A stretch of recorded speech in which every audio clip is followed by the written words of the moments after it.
Hey, church family. Hope you are doing well. I'm sitting here with Peggy Hutcheson. She is our women's ministry coordinator here at Covenant. And I wanted to begin with Peggy asking you, how did you get involved with women's ministry in the PCA and here at Covenant? Well, you may have not be surprised at all to hear that it wasn't that I just intended to. My husband and I, Buddy and I, were looking for a house. And we had looked for about 2 years, and a lot of it in the Fayetteville area. I said, I will never live that far out of town. And a year and a half after that, I had a brand new baby. We needed a house. We found one that fit the need to be near his parents and us, and bought it really near Covenant. Not only was it really near what turned into being Covenant Church, but it was across the street from Gene and Susan Hunt. And so no matter how hard I fought, I had to get involved right there. I had been working for a number of years helping organizations get structured, aligned with what their purpose and mission were. And Susan knew about that. So when she was putting together the early structure of what then was WIC, the Women in the Church, for the PCA, and this is way back when the PCA was just formed, she asked me to help. And because I had been a journalist and because I'd worked in structuring organizations, I did it.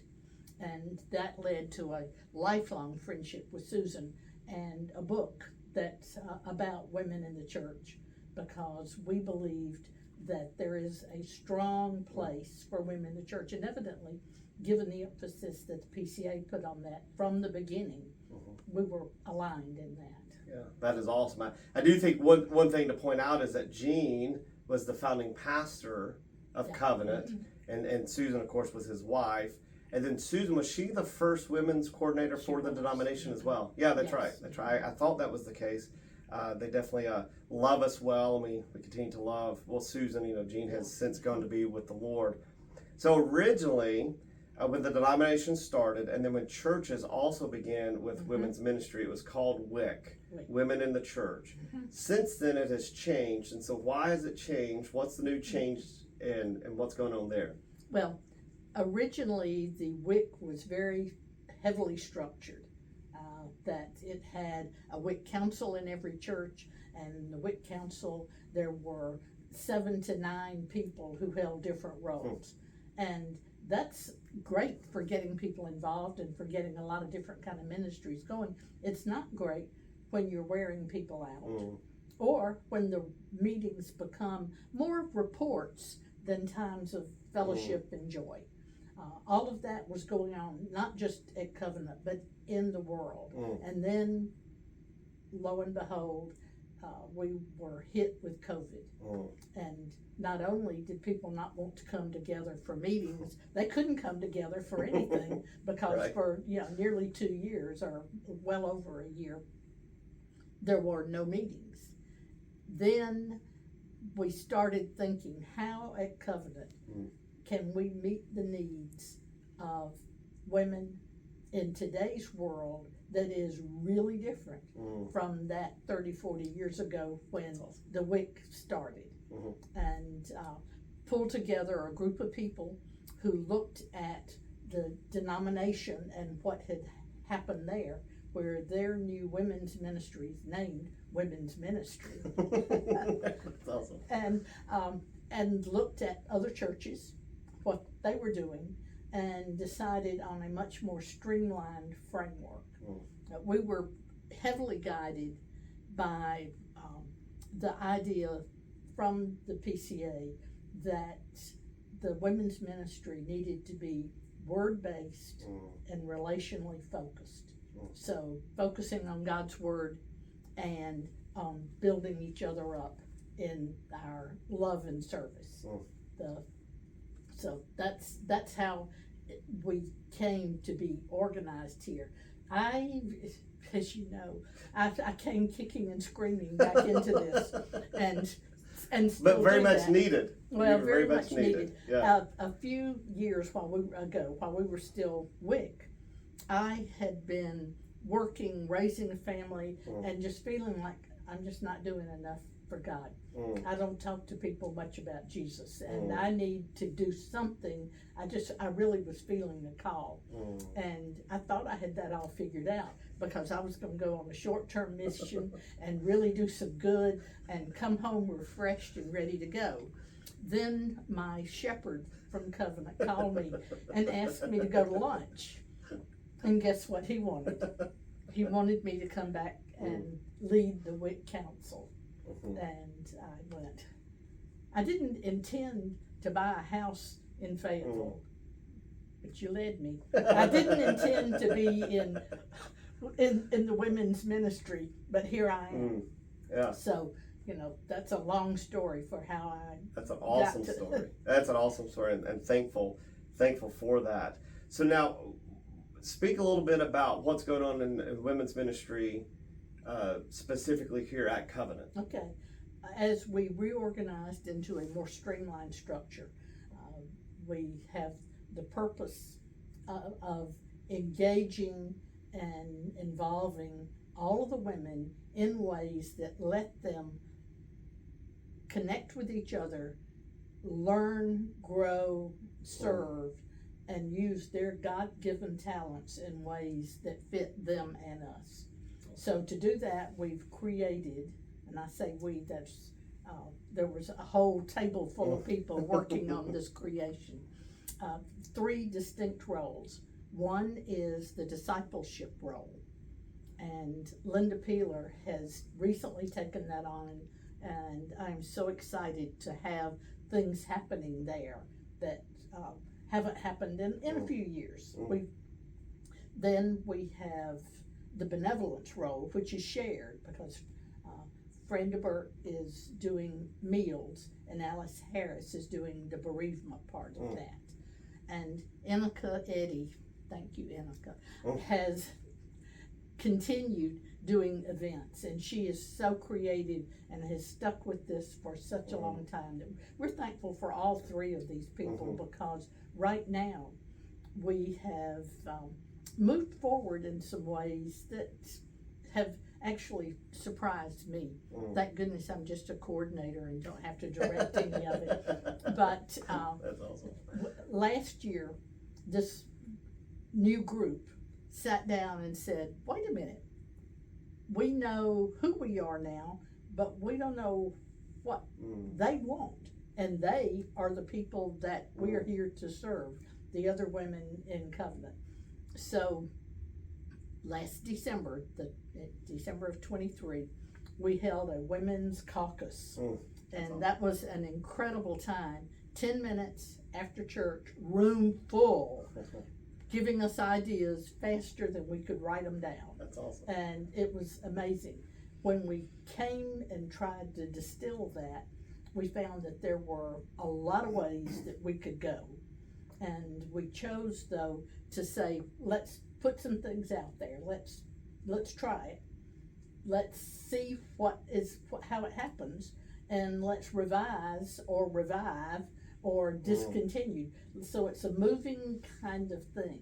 And some of the most interesting things have been the 4 corners, which is largely social, but you don't get church women together without it sometimes getting to be more in terms of support, not just social. And the 4 corners recognize that we are so geographically dispersed that it's hard to have a single place that people come. So 4 corners invites people to host at different geographic locations around the Covenant family. And whoever, the woman who is the host can choose what she wants to do. Have a game night. We had a shop and swap night. We've had another very distinctly different kind of game. We are encouraging people to do things as simple as potluck dinners. The host gets to pick, and that means that everybody can have a way. So that's been interesting. Our summer evening Bible study was really a wonderful event. And one of the things that came out of the caucus was needing an evening Bible study. And like some other things, like the wellness ministry or a prayer ministry that we've looked at and worked on, there were times when it was flourishing and times like now when we need to find a more permanent way of making sure this is available. So that is awesome. Well, you've talked about Four Corners, which is an awesome ministry, and some other ministries that are happening. What are some ways, or how are some ways that women can get involved, and who could they reach out to get involved in? I know sometimes we want to sit back and wait to be asked, but sometimes it's helpful, right, if people know who to reach out to and say, hey, connect me here. So, I have a strong belief that the women's ministry is not in isolation. That's right.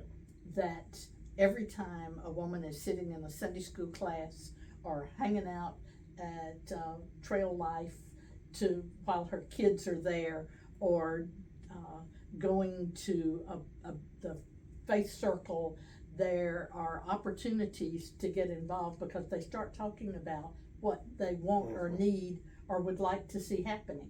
And you get involved when your ears pick up on that and you go, me too, or let's find somebody who. So that's, I say, get involved just by being yourself wherever you are. I love that. Also, though, you were saying, how do you reach out? Certainly reach out to any of the people that are on our ministry team. I'm available I do email and text and much more than I do just answer the phone, but I can do that too. And check in with Linda Peeler by the tree. We have a new service project that we're really pleased to have going, and she can tell you about the women's ministry there and also funnel ideas. When you know someone who is in need of support in terms of a meal or a visit, let Fran know, or let Alice Harris know. They're in the directory, just ring them up. Awesome. And of course, if you want to have a party, let Annika know. Not seriously, but she is so good at doing those kind of events. Yeah. So you've got 4 strong choices of letting folks know what.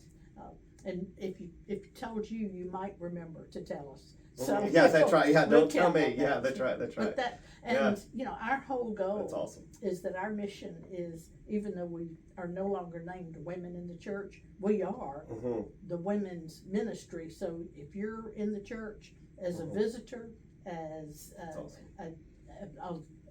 somebody who attends regularly, a member, old or new, that's awesome. You're part of us. Yeah. Come on down. Yeah, that is awesome.